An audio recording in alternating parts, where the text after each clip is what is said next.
할렐루야, 반갑습니다. 지난 한 주일간도 하나님 은혜 가운데 평안하셨습니까?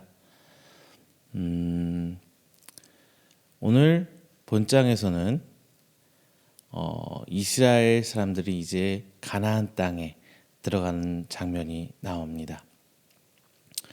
이스라엘 백성이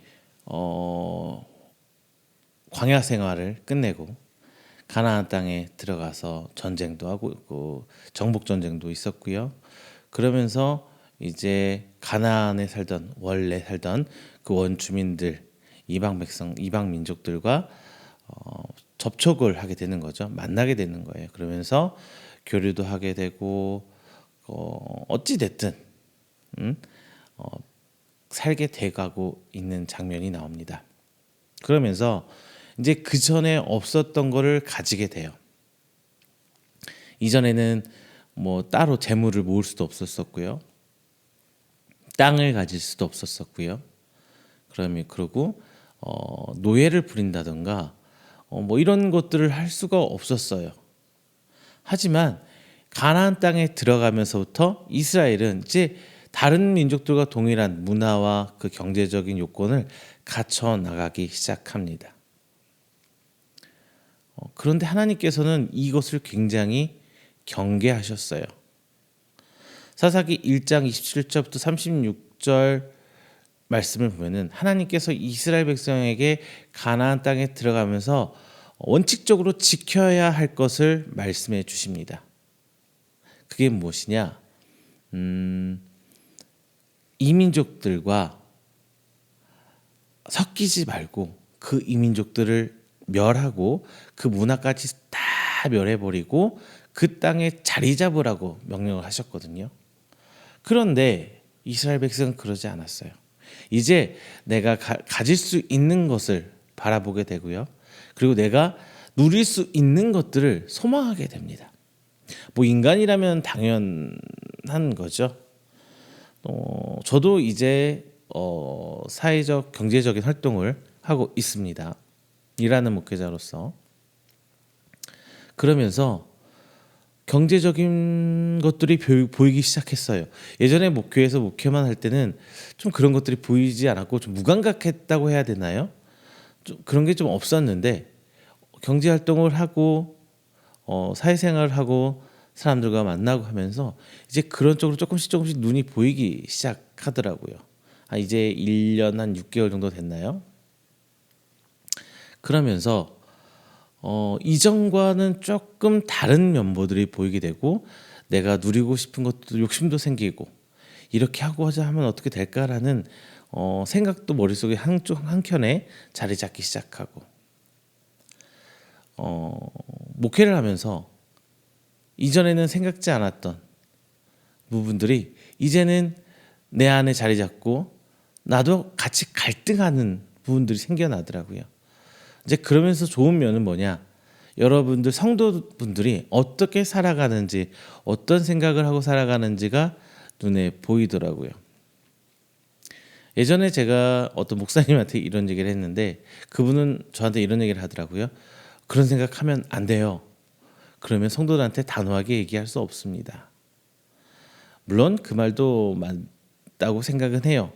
목회자로서 성도를 올바른 길로 단호하게 끌어야 될 부분이 있는데 이제 그런 부분들이 제 눈에도 보이고 알게 되면서 성도님들이 얼마나 힘들게 살고 어렵게 사는지 그리고 신앙생활이 사회생활과 병행하면서 살기 얼마나 갈등하는 것들이 많고 생각해야 되고 고민해야 될 것들이 많은지 알게 되니까 전과는 조금 다른 생각을 하면서 말씀을 준비하게 되고 성도들을 생각하게 되더라고요. 그런데 여기서 이제 문제점이 생깁니다. 뭐냐? 이스라엘 백성이 이제 점점 가나안 땅의 문화와 섞여 들어가기 시작해요. 그러면서 가나안 땅의 사람들과 언약을 맺습니다. 약속을 해요. 계약을 하는 거예요. 그러니까 외교도 하기 시작하고요. 경제적인 교환, 무역도 하기 시작해요. 이민족들과. 그러면 단순히 뭐 돈만 왔다 갔다 하는 거냐, 정치적으로 좀 외교 이런 것만 왔다 갔다 하는 거냐, 그건 아니죠. 문화가 그들 안으로 들어오기 시작해요. 그러면서 이민족들이 섬겼던 우상들이 함께 이스라엘 백성들로 침투해 오기 시작합니다. 제가 몇 번 말씀드린 적이 있는데 이스라엘 백성은 결단코 지금까지 하나님을 떠난 적은 없어요. 세상과 혹은 이민족들의 우상을 같이 섬겼을 때 성경에서는 뭐 간음했다, 하나님을 저버렸다 이렇게 표현하고 있는데 이스라엘 백성은 실질적으로 하나님 떠나간 적은 없습니다. 그 사이에서 어정쩡하게 우리 이런 말 하죠. 양다리 걸쳤다. 그런 삶을 살았을 때 하나님께서는 굉장히 화를 내십니다. 이것이 겉으로 볼 때는 승리한 것 같아요. 왜? 물질적으로 부유해지죠. 사는 게 평안해져요. 삶이 오르락 내리락 하면서 이런 부분들이 이제 없어지고 평안해져요. 이스라엘 백성한테는 그동안 40년 동안 광야에서 애굽을 그리워하고 주변에 지나가는 민족들과 그 나라들의 백성들이 사는 모습을 보면서 부러워했던 것들이 이제 자기의 삶이 되면서 겉으로 볼 땐 참 잘되고 행복해 보이는 것 같지만 하나님 입장에서는 어땠을까요? 전혀 그렇지 않았어요. 겉으로 보기엔 승리한 것 같았지만 하나님의 입장에서 정복 전쟁을 해야 될 이스라엘 입장에서는 결코 승리가 아니었어요. 전쟁으로, 전투로 그들과 섞이지 말아야 될 부분이 분명히 있는데 이스라엘 백성은 그것들마저 화합으로, 연합으로 포장을 하며 잘 살게 되는 것처럼 보여요. 이거는 인간들이 만들어낸 가치관의 소산이지 하나님 입장에서 만들어진 구원으로 입장에서 만들어진 부분들은 아니었다는 겁니다. 자, 여러분, 우리 삶에서 이런 부분들이 굉장히 많았을 거예요. 세상에 살면서 세상의 부귀, 영화 다 누리고 싶죠. 그리고 물질적인 여유도 누리고 싶죠. 그런 부분 저도 인간이니까 그럴 수 있다고 생각은 해요. 다만 여기서 우리들이 굉장히 주의할 것들이 이제 발생하게 됩니다. 과연 하나님의 말씀 가운데 그리고 하나님이 우리를 성도 삼아 주시고 자녀 삼아 주셔서 구원의 여정으로 쭉 끌고 가는 과정에 있는데 과연 우리가 주변 상황과 세상과 이런 물질, 문명 이걸로부터 완벽하게 정복 전쟁을 이어갈 수 있겠느냐 그거죠. 내가 과연 그것들에 굴복하고 있는 거냐 아니면 나는 여전히 그것들과 투쟁하면서 신앙생활을 하고 있는 것인가. 오늘 이 부분을 중점적으로 보고 오늘 말씀을 함께 나눠보도록 하겠습니다. 먼저 오늘 본장을 통해서 제가 잡은 첫 번째 제목은요. 완전히 끊어버려라예요. 완전히 끊어버려라. 하나님께서는 가나안 땅을 이스라엘 백성에게 약속하셨어요. 언제? 아브라함 때부터 약속하신 거예요. 아브라함 언약을 통해서 이미 그 땅을 하나님께서는 이스라엘 백성에게 주시겠다고 약속한 땅이에요. 하지만 이스라엘 백성은 그 약속을 믿지 않았어요. 끊임없이 의심합니다. 하나님이 이끄시는 방법대로 하나님이 원하는 방법대로 그들의 삶을 개척하고 투쟁하며 살아가기보다는 계속 주변 하나님을 믿지 않는 그 주변과 비교해서 살아가요. 40년 광야에 살았던 40년의 광야 생활을 해왔던 가장 큰 이유도 바로 그거였죠. 12정탐꾼의 정탐 결과에 따라서 40년이 된 거잖아요. 12정탐꾼은 무엇을 봤습니까? 여전히 애굽의 것들을 기준으로 삼아서 하나님께서 일하심을 바라봅니다. 그 결과 결단코 이길 수 없을 것이라는 결론을 내요. 하나님께서 원하는 것은 이길 수 있다, 질 것이다 이런 식의 요구가 아니었거든요. 하나님은 하나님 말씀에 순종하기를 바랐던 거예요. 그냥 하나님이 바라했던 것만 보고 오면 되지 그들은 자신들이 나가서 판단을 했어요. 우리 신앙생활에서 정말 중요한 건 바로 이겁니다. 판단은 내 몫이 아니에요. 우리의 주인의 몫이에요. 그런데 우리 삶에서 우리가 끊임없이 판단을 하려고 해요. 자, 무슨 일을 진행하면서 내가 계획하고 그것을 계속 결정하며 나아가는 그 과정을 판단한다는 게 아니라 그 결과물을 우리 인간은 계속 판단하려 한다는 게 문제예요. 우리 삶에서도 그렇죠. 내가 이게 그러다, 이게 답이야, 이렇게 되어야 해 라고 이미 답을 내어놓고 신앙생활을 하게 된다면 하나님 뜻과 부합할 수 있을까요? 아니죠. 저는 아마 12 정탐꾼과 같은 결과를 내지 않았을까. 그리고 오늘 본문에서 나오는 이스라엘 백성과 동일한 삶의 길을 걸어가지 않을까라는 생각을 해요. 왜? 저도 지금 사회생활을 하고 경제생활을 하고 있잖아요. 목회 이외의 직업을 가지고 살아가고 있다 보니까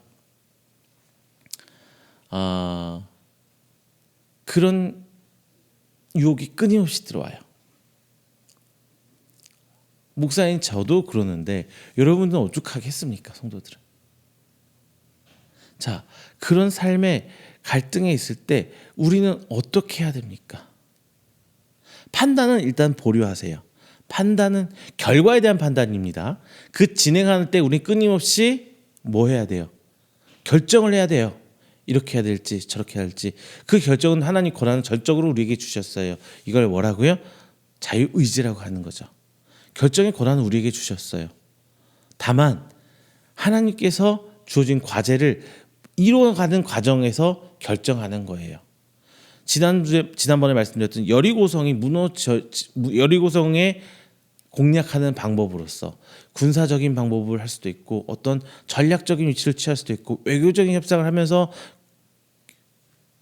여리고성을 진행을 하겠느냐, 아니면 하나님 말씀대로 돌겠느냐, 매일 한 바퀴 돌고 마지막 7제는 7바퀴를 돌 것이냐, 이것을 순종할 것, 이 결정은 우리의 몫이에요. 여리고성이 무너진다 안 무너진다는 우리의 몫이 아니라는 거죠. 그건 하나님의 몫이에요.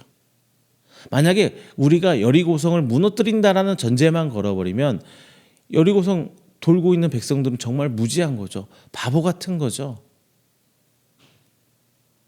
하지만 우리 신앙인의 입장에서는 그런 결과론적인 판단은 배제한 채 온전히 하나님께서 내게 주신 과업을 끊임없이 진행시키는 것, 그게 더 중요하다는 겁니다.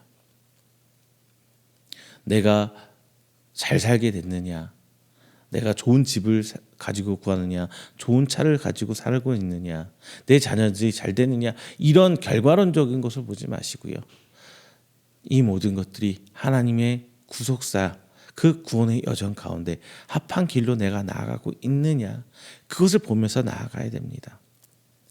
하나님께서는 완전히 끊어버릴 것을 요구하셨어요. 끊어버린다는 것은 떠나서 속세에 살아라, 이게 아니에요. 하나님께서는 가나안 안으로 집어넣으셨잖아요. 우리 성도도 하나님께서는 세상 가운데 우리를 집어넣어 주셨어요. 결단코 세상 밖에서 따로 니들 오직 내 뜻만 따르고 벽을 쳐놓고 하나님 말씀대로만 살아, 이거 아니에요. 나가서 투쟁하면서 전쟁을 통해서 이겨서 정복해야 되는데 거꾸로 정복의 과정이 아니라 그들은 연합을 택했습니다. 왜? 그게 좋아 보였거든요. 피비린내 나는, 칼부림이 나는 이런 전쟁보다는 그냥 사람의 생각으로 그들과 적당히 어울려 살기를 선택한 거예요. 우리 신앙인의 삶이 그렇잖아요. 하나님께서 세상을 정복하라고 우리에게 명령해 주셨는데 세상을 정복하기보다 어때요? 세상과 적당히 타협하고 세상의 문물 적당히 받아들이고 우리 신앙과 적당히 버무려 가면서 이 적당히 하려는 거, 이것을 우리는 주의해야 된다는 거예요. 완전히 끊어버려야 된다는 겁니다. 그들은 자신들이 보기에 좋은 선택을 해요. 창세기서 보면 어떻게 해요? 하나님 보시기에 좋았다라고 해요. 근데 사사기서 들으면 어떻게 바뀌느냐? 사람들 보기에 좋았다고 얘기해요. 그들 보기에 좋았다. 굉장한 차이점이에요. 창조하실 때는 인간이 아담과 하와는 소유한 게 없어요. 하나님 베풀어 준 살다 보니까 하나님 보시기에 합당하고 하나님 보시기에 참 보기 좋았어요. 그런데 이제 이후에 나와서 세상에 던져진 상태, 아담과 세상으로 쫓겨진 상태여서는 이제 가지려고 해요. 더 많이 가지려고 해요. 세상이 우리에게 강요한 것대로 살려고 합니다. 이것을 끊어내야 된다는 거예요. 산으로 가라, 사람이 없는 곳으로 가라, 이런 것이 아니라 그 가운데서 투쟁하고 이겨내야 되는 거예요. 그게 우리에게 가장 중요한 삶의 과업입니다. 완전한 순종, 그리고 이전의 모습을 단호하게 끊어내려는 이 결단력이 필요합니다. 이스라엘 백성은 그러지 못했어요.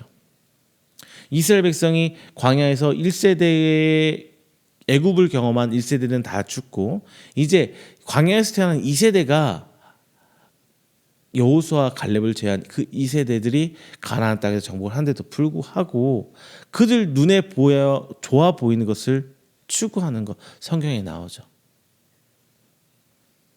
우리의 삶입니다. 그리고 우리의 자녀들의 삶입니다.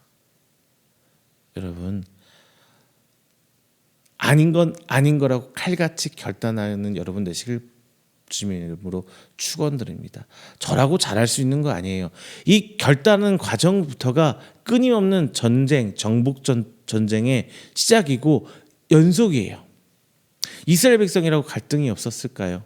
했죠. 했는데 그런 판단을 한 거예요. 전쟁을 포기해버린 거예요. 우리는 이 전쟁을 포기하면 안 되는 거예요. 이 전쟁을 포기하지 않는 것이 바로 완전히 끊어버리는 거예요. 물리적으로 완전히 끊어내는 것처럼 딱 오늘자로 내일부터는 이렇게 될 거야. 끊어버릴 거야. 그거 하란 말 아니에요. 세상과 지지 않고 세상과 타협하지 않으려는 그 믿음으로 살아가는 그 모습이 중요하다는 겁니다. 그럴 때 이제 하나님께서는 두 번째 심판을 하세요. 어떤 심판이냐? 이제 광야처럼 직접적으로 때리지 않으세요. 광야 시절에는 이스라엘 백성에게 하나님께 직접적인 은혜를 베푸시죠. 불기둥, 만나와 메추라기 이런 것들을 통해서 하나님께 직접적으로 역사하세요. 그들에게 의복이 헤어지지 않고 신발이 헤어지지 않아요. 직접적으로 이적과 기적을 베푸십니다. 이제 광야 생활을 끝내놓고 가나안 땅에 들어왔을 때 어떤가요? 만나와 메추라기가 끊어짐으로써 하나님께서 직접적으로 그들을 도우신다는 것을 이제 정리하였어요. 다 끊어내세요. 근데 이제 어떻게 하나님께서 그들을 징벌하시느냐?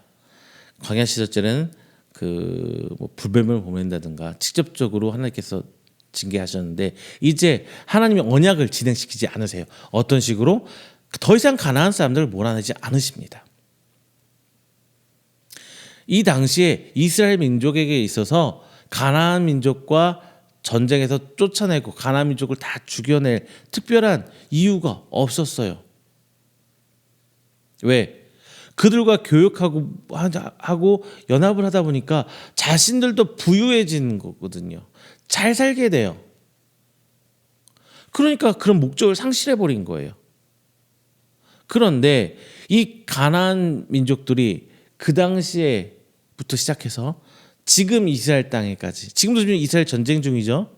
지금껏 이스라엘 민족을 괴롭히는 그 원인을 제공하고 있습니다. 그래서 가나안 사람들은 이제 이스라엘 괴롭히는 가시 같은 존재가 돼요. 성경에 나와 있죠. 근데 이 가시 같은 존재를 히브리어 원어를 좀 직역하게 되면은 너의 등이나 옆구리에 박힌 가시들 이런 뜻이거든요. 현재는 이스라엘 민족의 종처럼 그들 아래서 착시당하고 있지만 나중에는 이스라엘을 위협할 것이라는 하나님의 의지가 나타나 있어요. 하나님 말씀에 순종해서 계속 정복 전쟁을 해왔다면 그들은 결코 이들한테 다시 뺏기지 않았을 거예요. 그런데 그것들이 가시가 되어서 여태껏 이스라엘과 중동 지역은 전쟁이 끊임없이 일어나고 있잖아요.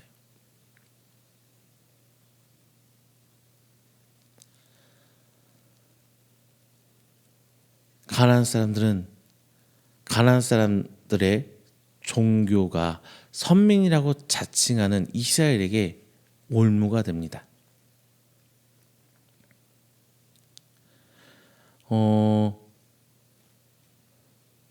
이것은 이제 가나안의 종교와 풍습을 이스라엘 백성이 동경한 것이라는 것을 이야기해요.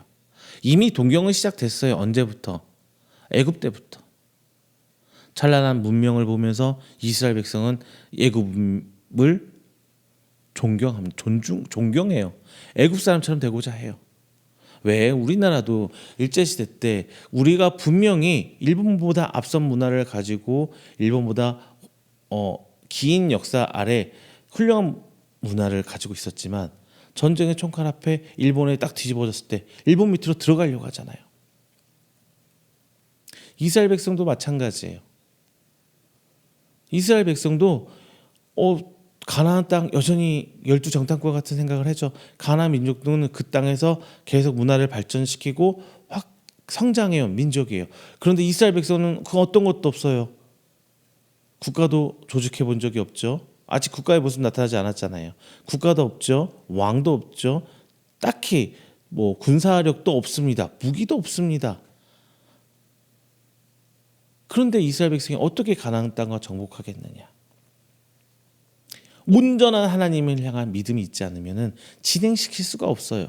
그렇다 보니까 그런 믿음이 약해지는 순간 어떻게 돼요? 이제 그들은 선택을 무엇을 하느냐? 이스라엘 백성, 가나안 민족들과 연합하기를 원하고 그들과 외교로 관계를 맺기 시작하고 그들과 무역을 하기 시작해요. 교역을 하기 시작해요. 인구로는 이스라엘 백성이 굉장히 많습니다. 200만이라는 민족이 작은 민족 인원수가 아니에요. 신학자들이 추산하잖아요. 출애굽한 인구가 200만 정도 될 것이라고. 그 옛날에 200만이라는 민족으로 거느린다는 게 작은 민족이 아니에요. 그런데 그들은 오히려 가나안 민족과 어울려 살고 교역을 하고 문화를 교류를 하면서 나아가는 게 부유해져요. 그게 더 평안해져요. 잘 사는 것 같이 보여요. 오히려 가나안 땅 민족을 자신들의 종으로 삼습니다. 노예로 삼습니다. 하지만 시간이 지나면서 어떻게 돼요? 그 이민족들이 이스라엘 백성을 완전히 쪼개놓죠. 나중에는 포로 생활 계속하게 되잖아요.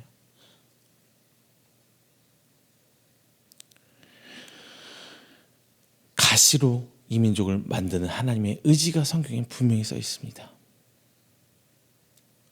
이스라엘 사람들이 가나안 사람들의 종교를 접했을 때 어때요? 굉장한 것이 좋아 보이죠. 하나님은 여태까지 자기들한테 그런 굉장히 물질적인 부여를 허락해 주신 적이 없어요. 근데 이방신을 믿는 가나안 민족은 이제 물질적으로 풍요롭거든요. 좋아 보여요. 하나님은 이스라엘 백성 40년 동안 끌고 가면서 군사력에 대해서 얘기한 적이 없습니다. 근데 가나안 땅에 딱 들어와 보니까 가나안 민족들은 군사력도 훌륭해요. 왕이 있고 그 왕의 명령을 따르는 것 자체도 부러워요. 그러니까 이스라엘 백성은 하나님도 좋은데 저신들도 좋아 보여. 같이 믿는 양다리를 걸친 상황이 만들어내는 거죠. 하나님의 관계 안에서 하나님과의 그 율법을 지켜나가고 하나님과의 그 언약을 지켜나가고 시행하는 그 백성들에게 있어서 그들은 오히려 우상을 믿는 가나안 민족이 좋아 보였던 거예요. 그리고 점차 하나님과 거리를 멀어지면서 이런 심판에조차 무감각해지게 돼요. 의미가 없는 거거든요. 하나님의 심판? 그래, 나는 그냥 저 사람들하고 같이 살면 되지. 지금 교회 다니다가 교회를 잠깐 떠나시는 분, 하나님을 잠깐 떠나서 사시는 분들 다 그래요. 하나님을 두려워하는 마음이 없어졌어요. 그러니까 떠나게 되는 거거든요. 세상과 잘해갖고 그걸 다 쌓아가면서 풍요로움과 그 권력을 다 유지하고 싶은 그 욕심이 더 크다 보니까 하나님 안 믿어도 되거든요. 표가 안 나요. 두려워하지 않는 거예요. 하나님 말씀에 불순종하는 사람들은 이런 심판 절대 무서울 게 없어요. 전혀 의미가 없습니다. 사람들에게 가장 큰 심판이라고 하면은 이걸 거예요. 경제적으로 심판받는 거, 쫄딱 망하는 거, 길가에 그냥 드러나는 거. 지금 우리도 이게 제일 무서운 거잖아요. 경제적으로 두들겨 맞는 거. 그래서 우리가 뭐 경제적으로 굉장히 어려웠을 때 하나님께서 책망하는 거야. 너 이거 신앙생활 잘못했잖아. 이 얘기가 욥기서 보면 그대로 연장이 됩니다. 욥기서에 나오잖아요. 네가 이렇게 했기 때문에 이렇게 벌을 받는 거야. 근데 아니거든요. 그리고 정치적인 징계, 군사적인 징계가 포함이 될 거예요. 가장 크게 느껴지는 거. 그 과정에서 이스라엘 백성은 어느덧 하나님의 백성다움은 잊어버린 채 가나안 족속처럼 하나님 앞에 옳고 그름을 따지는 게 아니라 배부르고 평안히 쉬는 거, 물질적으로 풍요롭고 정치적으로 안정화된 이것을 우선으로 하는 민족이 되어버렸어요. 세상 사람과 구분되지 않는 상태가 되어버린 겁니다. 자, 그랬을 때 마지막 세 번째 헛된 통곡의 제사라고 성경은 표현하고 있어요. 이 헛된 통곡의 제사를 하나님께서 더 이상 받지 않으실 거라는 겁니다. 이렇게 말씀을 전하고 있죠. 오늘 본장의 말씀, 이스라엘은 이 하나님의 사자의 말에 통곡하며 하나님 용서해 주세요 하면서 제사를 드려요.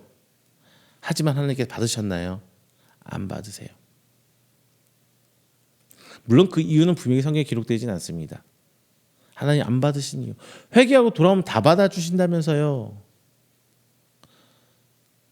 그들의 제사는 형식적인 종교적인 제사일 뿐이었기 때문입니다. 그들의 삶에서 변화가 없었어요. 끊어냄이 전혀 없어요. 그냥 그 상황이 힘들 것 같아서, 어려울 것 같아서, 두려워서 제사를 지낸 거예요. 우리 이런 경우 있죠. 하나님 앞에 진짜 회개가 아니라 그냥 잠깐 그 상황이 두려워서, 어려워서 하나님 믿을게요, 하나님 교회 열심히 다닐게요, 하나님 예배 열심히 드릴게요, 하나님 기도 생활도 정말 열심히 할게요, 이런 종교적인 의례적인 상태로 드러낸다면 하나님께서는 받으시지 않는다는 거예요. 예배가 뭐예요? 예배는 하나님을 향한 믿는 자들의 최고의 믿음의 행위가 예배예요. 하나님을 예배하는 거거든요. 그런데 이 예배가 마치 우리한테 무슨 면죄부를 주는 그런 종교적 제의 행사가 아니라는 건 여러분 분명히 인지하고 계셔야 됩니다. 마치 내가 뭐 안 하다가 예배 나가면 잘 되는 것 같고 뭐 하면 뭐 되는 것 같이. 아니에요. 성경에서 그렇게 얘기하고 있질 않아요. 성경에서는 이런 행위적인 측면을 강조하고 있지 않습니다. 그 마음의 중심에 있는 걸 계속 강조하고 있어요.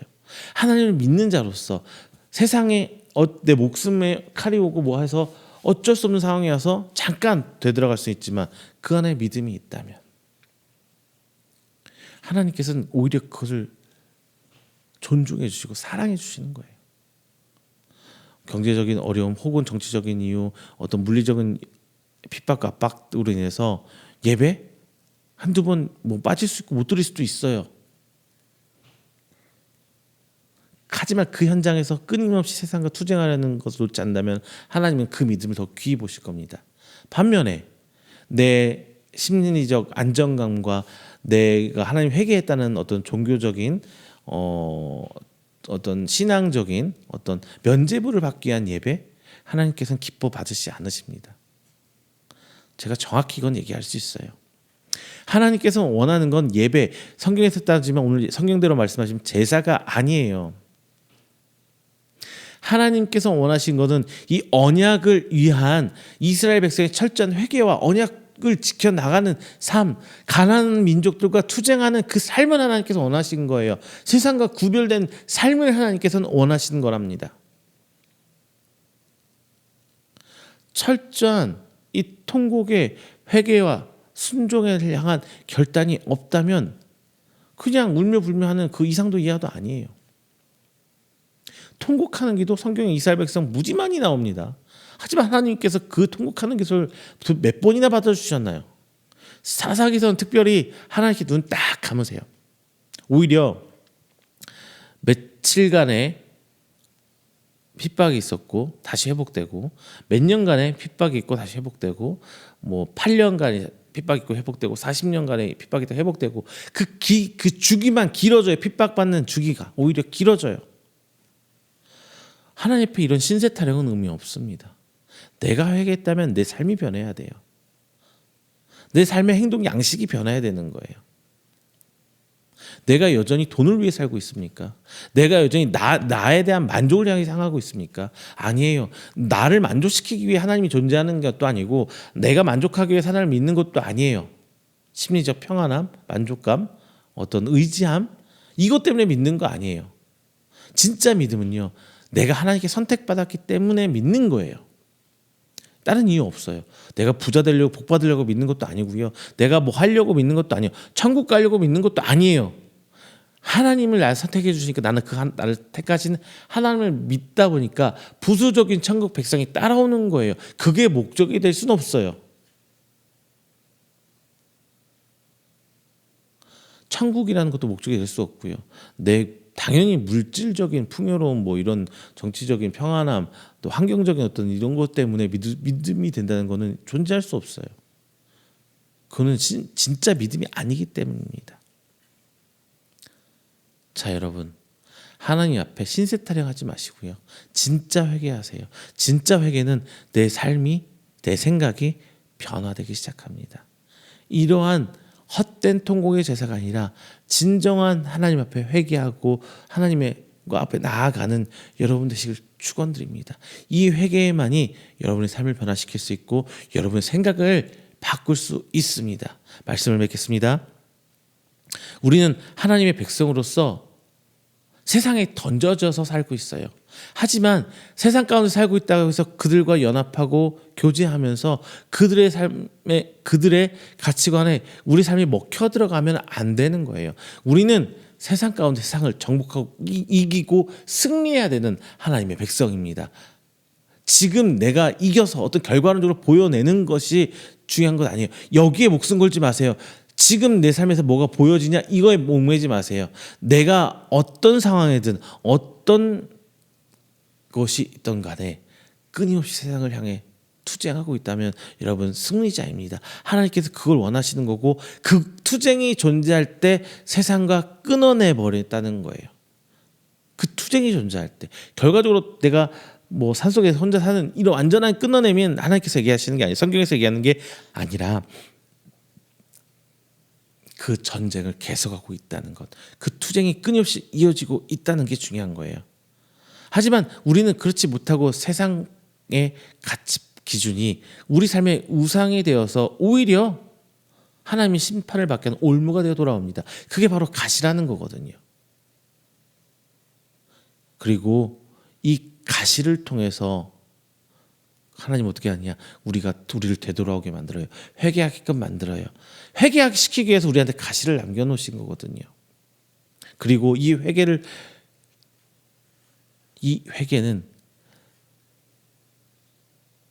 통곡의 기도 형식적인 이 부분이 아니라 이 하나님의 신세 타령하고 울며 불며하는 이 부분이 아니라 진짜 내 치부를 도려내는, 물론 그 과정에서 아픔도 있고 어려움도 있고 힘듦도 있습니다. 그 과정을 겪어냈을 때 하나님께서는 우리를 회복시켜 주세요. 이스라엘 백성을 다시금 회복시키고 언약의 계승자로 만들어 이끌으셨던 그 하나님이 우리를 하나님의 자녀로 계속 이끌어 주신다는 걸 기억하시길 바랍니다.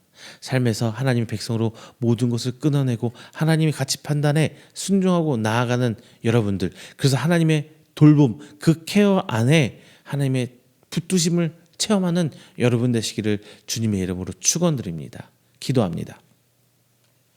사랑이 많으신 하나님 아버지 감사합니다. 오늘도 귀한 함께 말씀 나눴습니다.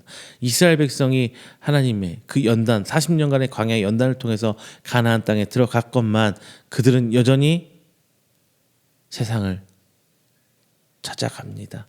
하나님을 저버리고 오히려 세상의 평안함과 안락함을 찾아갑니다. 하나님, 과연 우리의 삶에서도 그러고 있는지요? 하나님께서 나를 불러주고 택해 주시사 세상 가운데 하나님의 성도로 던져놓으셨는데 우리는 하나님께서 명령하신 대로 세상과 투쟁하며 정복하게 살길 소망합니다. 하지만 그 과정이 너무 힘든 건 압니다. 주님 그때마다 새 힘 주시고 이끌어 주시사 우리가 믿음 저버리지 않고 하나님께 나아갈 수 있는 저희들이 되어서 그 언약, 주님 오시는 그날까지 하나님의 언약과 하나님의 구원의 그 길 가운데 순종하며 나아가서 마지막 때에 하나님 앞에 칭찬받을 수 있는 저희들일수록 하나님 아버지 인도하여 주시옵소서. 이 모든 말씀 사랑이 많으신 예수님의 이름으로 기도드립니다. 아멘.